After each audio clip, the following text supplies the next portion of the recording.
स्वरूपं चिदानन्दकन्दं जगत्सम्भवस्थानसंहारहेतुं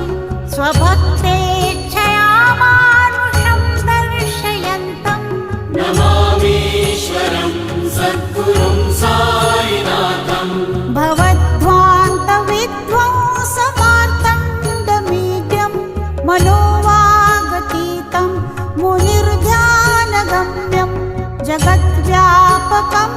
निर्मलं निर्गुणं त्वां नमामीश्वरं सद्गुरुं साईनाथं भवाम्भोधिमग्नार्दितानां जनानां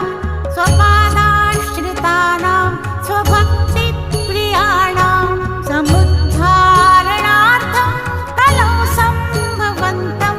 नमामीश्वरं सद्गुरुं